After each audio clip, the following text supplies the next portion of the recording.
Hello, I'm here to talk to you about managing change. There are lots of definitions of change, but my favorite definition is change is just a disruption in expectations. So you're probably wondering what I mean by a change in expectations. You have a vision of what success is going to look like, what something is going to feel like when you get to a certain point, and that changes. It could be driven by many things. It could be market changes. It could be a new leader.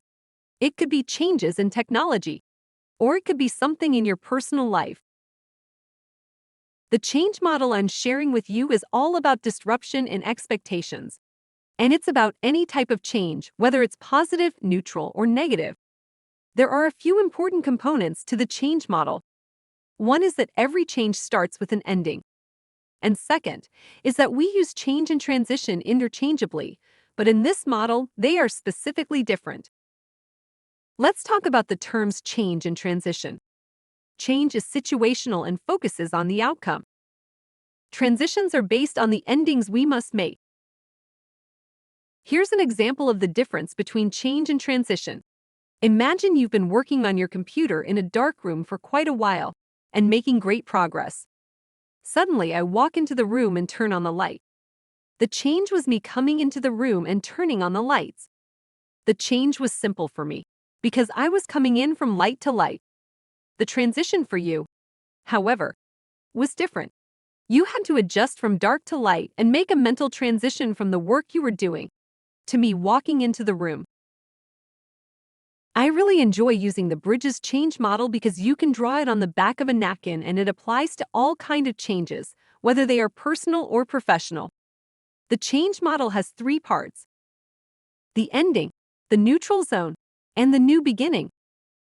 With endings, there are losses, and with losses, there is grief. We grieve people, but we don't talk about the grief that's related to other types of losses. Let's take a look at the stages of grief. We recognize these when we lose a person, but they also show up in the workplace. Shock and denial may show up as confusion, fear, and blame. Anger can show up as anxiety, embarrassment, or even shame. Depression and detachment can just be the blahs. I don't feel like I used to feel. Dialogue and bargaining is coming to terms with what was lost and making meaning out of it. I want to talk about it again and again. And eventually we get to acceptance.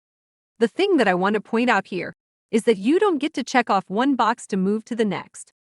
It is fluid. So one day you may feel like you're close to acceptance, and the next you may feel anger. You're probably wondering how to deal with endings.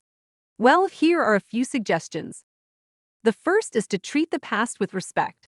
You may be getting a new system and have been very frustrated with the system you were using before. You need to remember that system brought you to the place you are now.